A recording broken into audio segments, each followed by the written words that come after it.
अस्सलामुअलैकुम वरहमतुल्लाहि वबरकातुहू। प्यारे बच्चों, आज हम 8वीं जमात का इल्म रियाजी का पहला सबक नातिक अदद और गैर नातिक अदद के बारे में पढ़ेंगे। तो चलो बढ़ते हैं हम अपने आगे टॉपिक की तरफ। तो नातिक अदद और गैर नातिक अदद, तो इसको समझने से पहले आपको 3 चीज़ें जानना बहुत ज़रूरी है। तो सबसे पहली चीज़ क्या है, मैं इसका नंबर लिखता हूँ। पहला है तबई अदद। तो तबई अदद किसे कहते हैं? तो तबई अदद जो है गिनती के अदद जो 1 से शुरू होता है, 1, 2, 3, 4, 5 इस तरीके से आगे तक, यानी जहाँ तक हमारी गिनती चलती है वहाँ तक। जैसा कि आप लोग को मालूम है कि गिनती जो है ख़त्म नहीं होती है क्योंकि वो लामहदूद है। तो तबई अदद जो है हमारा 1 से शुरू होता है। आपको खाली बस इतना याद रखना है, तबई अदद 1 से शुरू होता है और वो जमा में रहते हैं क्योंकि इनके आगे कोई अलामत नहीं है, मतलब जमा की अलामत है। तो ये था तबई अदद। अब दूसरी चीज़ आपको समझना है, मुकम्मल अदद। तो मुकम्मल अदद किसे कहते हैं? वो अदद जो 0 से शुरू होते हैं, यानी 0, 1, 2, 3 इस तरीके से आगे तक। यानी मुकम्मल अदद यानी क्या? जो 0 से शुरू होता है उसको हम बोलते हैं मुकम्मल अदद। बस इतना आपको याद रखना है इसमें। फिर तीसरी चीज़ सही अदद। सही अदद बोले या सही एदाद? तो सही अदद, तो सही अदद किसे कहते हैं?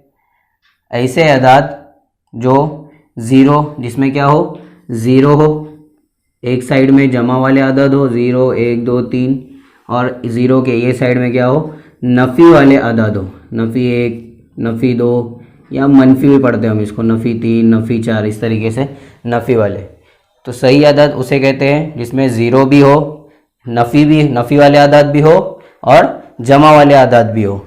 हम नफ़ी को मनफी बोलते हैं और जमा को मस्बत बोलते हैं।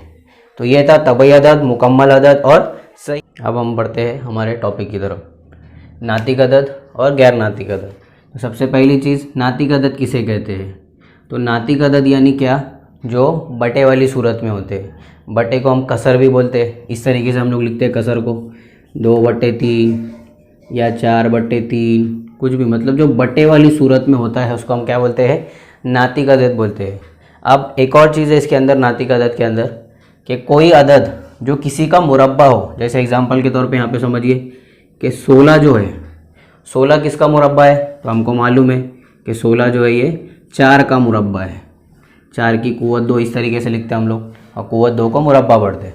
तो 4 की कुव्वत 2, 4 का मुरब्बा क्या होता है? 16 होता है। तो 16, ये जो 16 है, ये 16 भी क्या कहलाएगा? नातिक अदद कहलाएगा। आप बोलेंगे ये तो बटे वाली सूरत में नहीं है। तो यहाँ पर 2 चीज़ें आपको ध्यान में रखना है। एक तो वो बटे वाली सूरत में होना चाहिए, और दूसरा कंडीशन क्या है कि कोई भी अदद जो है अगर वो किसी का मुरब्बा है तो वो भी क्या कहलाएगा? नातिक अदद कहलाएगा। अब जैसे एग्जांपल के तौर पे 9, तो ये 9 किसका मुरब्बा है? 3 का मुरब्बा है, 3 का मुरब्बा 9। और आगे हम बढ़ते तो 25, तो 25 किसका मुरब्बा है? 5 का मुरब्बा है, 5 का मुरब्बा 25। तो ये जो है ये सब क्या कहलाते हैं? नातिक अदद। तो 2 चीज़ें आपको याद रखना है ज़हन में, एक तो बटे वाली सूरत में होना चाहिए, और दूसरी चीज़ कि वो अदद जो है किसी का क्या होना चाहिए? मुरब्बा होना चाहिए। तो इसको हम बोलते हैं नातिक अदद। अब गैर नातिक अदद यानी क्या?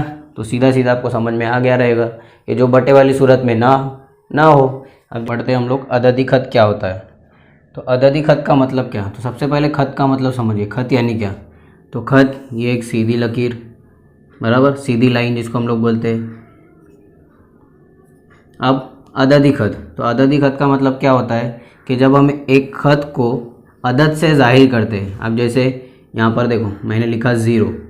अब 0 के सीधे हाथ की तरफ हमेशा जमा वाले अदद होंगे, और 0 के बाएं तरफ जो है हमेशा क्या होंगे?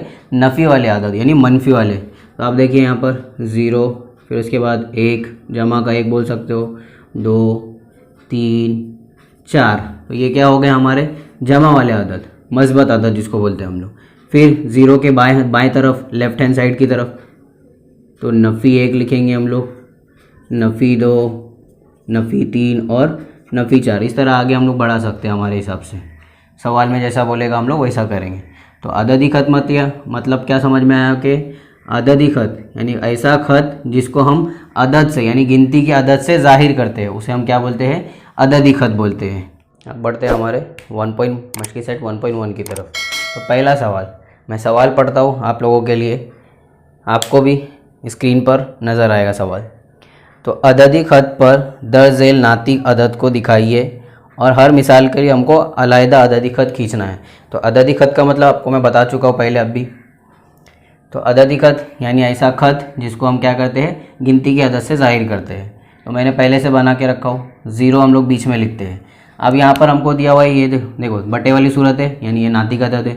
तो 3/2 जमा का 5/2, आगे कोई अलामत नहीं मतलब जमा है, तो जमा का 3/2 जमा का 5/2 और ये नफ़ी का 3/2, यानी हमको 0 के ये साइड भी लेना है बाएं तरफ और 0 के वो साइड भी बनाना है। तो अब ये जो बोलेंगे हमको 3 दिखाना है, तो हम आसानी से 3 तो दिखा सकते हैं, 1 2 3, यानी 3 यहाँ पर समझो लिखेंगे हम लोग, 3 को दिखा सकते हैं। लेकिन ये जो बटे में है इसका क्या करना है हमको, तो इसका आप यहाँ पर समझिए अच्छे से कि ये जो 2 है, इस 2 का मतलब क्या है, हम लोग लिखते हैं ना, जैसे मैं यहाँ पर लिखता हूँ समझो 1, यहाँ पर लिख दिया बाएं तरफ नफ़ी 1, तो 0 से 1, ये रहा 0 से 1, तो ये जो 2 है, इस 2 का मतलब क्या होता है कि 0 से 1 के बीच में और 2 नुक्ते हैं, यानी ये जो 1 है वो दूसरे नंबर पे आता है।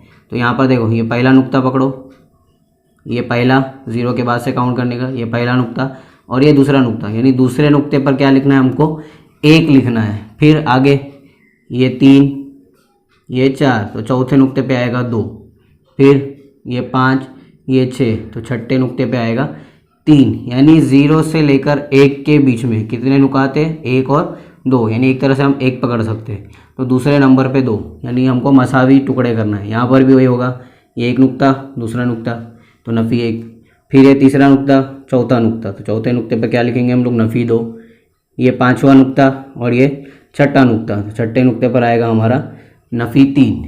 तो 0 से 1 के बीच में मसावी हिस्से, कितने मसावी हिस्से, 2 मसावी हिस्से। इस सवाल में हमको 2 दिया हुआ है, आगे और भी आएंगे। तो अब हमको इसको दिखाना है, तो मैं इसको पहले सही से लिखता हूँ, 3/2। तो 3/2 कैसा आएगा, 2 तो मैं मतलब बता चुका हूँ कि 0 से 1 के बीच का फासला।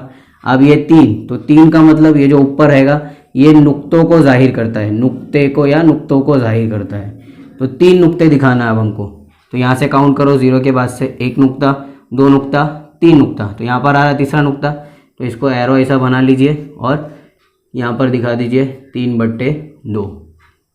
फिर अगला है 5/2, ये भी जमा में ही है। तो अभी वापस से काउंट करेंगे, 1 2 3 4 और ये 5, तो 5वां नुक्ता चाहे ऊपर दिखाइए चाहे नीचे, कोई फ़र्क नहीं पड़ता इससे। ये हो गया 5/2, ये हमारा 5वां नुक्ता है।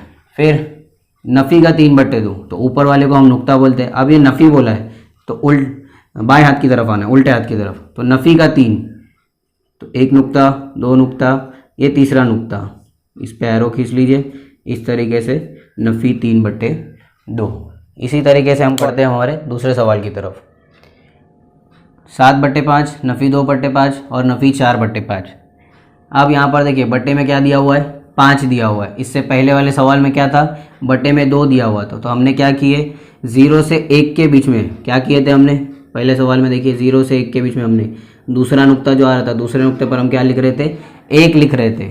अब यहाँ पर हमको क्या दिया हुआ है, 5 दिया हुआ है। तो अब हमको क्या करना है, 0 से लेके 1 के बीच में 5 नुक्ते लिखना है, कितने, 5। तो देखिए पहला नुक्ता मैं यहाँ पर लिखता हूँ, पहला, दूसरा नुक्ता, ये तीसरा नुक्ता, ये चौथा नुक्ता और ये 5वां नुक्ता।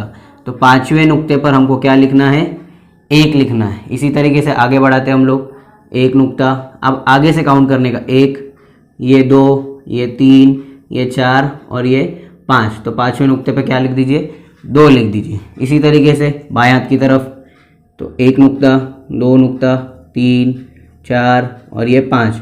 तो यहाँ पर क्या लिखेंगे हम लोग, बाएं हाथ की तरफ नफ़ी का 1। फिर यहाँ से आगे से काउंट कीजिए, 1, ये 2, ये 3 4 और ये 5 नुक्ता। तो 5वें नुक्ते पे क्या लिख देंगे हम, नफ़ी 2। अब इन अदाद को हमको इस पर दिखाना है अददी खत पर। तो पहला क्या है, जमा का 7/5, तो जमा बता चुका हूँ सीधे हाथ की तरफ। तो 7 ऊपर वाले को हम नुक्ता पकड़ते हैं, तो 7 नुक्ते दिखाना अब हमको। तो ये पहला, ये दूसरा, तीसरा, चौथा, पाँचवा, छठा और ये 7वां। तो इस तरीके से एरो बना लीजिए और ये हो गया 7/5। अब दूसरा नफ़ी 2/5, तो नफ़ी यानी जब भी आ गया तो बाएं हाथ की तरफ आएंगे हम लोग। तो 2 कितने हैं ये, 2 नुक्ते। तो ये पहला नुक्ता, 0 के बाद 1 नुक्ता, 2 नुक्ता, एरो खींच लीजिए, ये हो गया नफ़ी का 2/5। अब अगला है नफ़ी 4/5, तो वापस से यहाँ से काउंट करने का, 1 2 3 4, तो इसको ऊपर बना लीजिए, नफ़ी का 4/5।